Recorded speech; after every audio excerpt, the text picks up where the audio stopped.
Hi there, Damien here, public speaking and performance coach, bringing you another tip to help you overcome any public speaking or performance anxiety or nerves. Now, my last video, I started talking about what public speaking or performance anxiety really is. And what I said in summary was that public speaking anxiety is really not a fear of public speaking per se.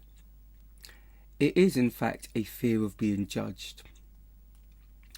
And the reasons that we have this fear of being judged is varied. But essentially, somewhere along the lines, we learned it's not okay to be ourselves. It's not okay to show certain aspects of ourselves to an audience. Because if we do that, they may negatively judge us. They may think badly of us. If we don't do well in a public speaking event, for example, we fear that our boss may start to look down on us. If our boss looks down on us, well, that may have implications for our job and for our role and for our future. So when we get on stage, what we're really afraid of is that they will look at us, the audience, perceive us in a negative light and begin to judge us. So many people may be thinking, well, where did this come from? Where does this fear of judgment come from? And it's really difficult sometimes to pinpoint a specific event.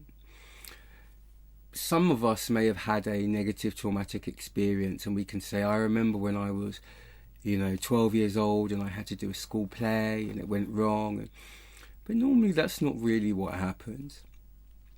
It's just the values and the messaging really that we get from culture, that we get from society, that we might get from family, that we begin to internalize. Now, I'll give you an example to make this a bit more concrete. Let's say when we were younger, we were very outgoing. Let's say we were very confident. And then one day somebody said to us, well, you're very loud.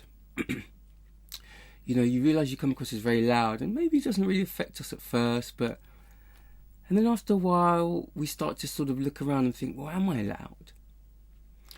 Are people put off by how confident I am? And maybe somebody else says something and they say, people shouldn't behave like that.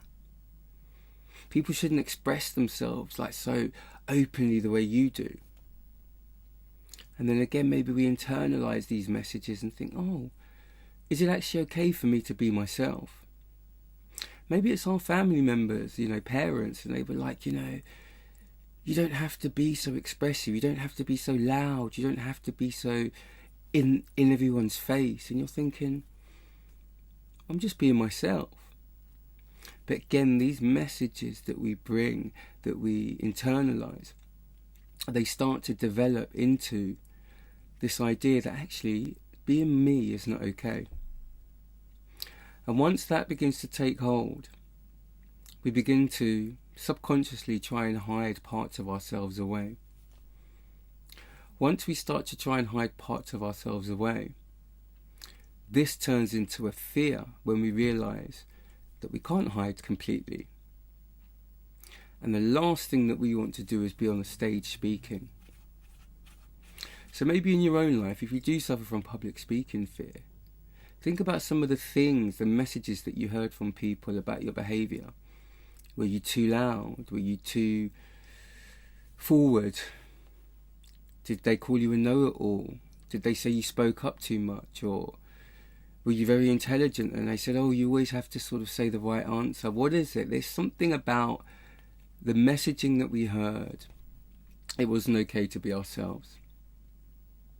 So have a think about that, and it's just very interesting. It's not necessarily something we need to get deeply into, but understanding public speaking fear as being a fear of being judged actually is very helpful, as it takes away a lot of the misunderstandings around public speaking fear. And it puts it into the proper context, which actually this is what we're dealing with. It's a fear of being judged. Okay, so thank you, and I will be back soon with another video. Take care.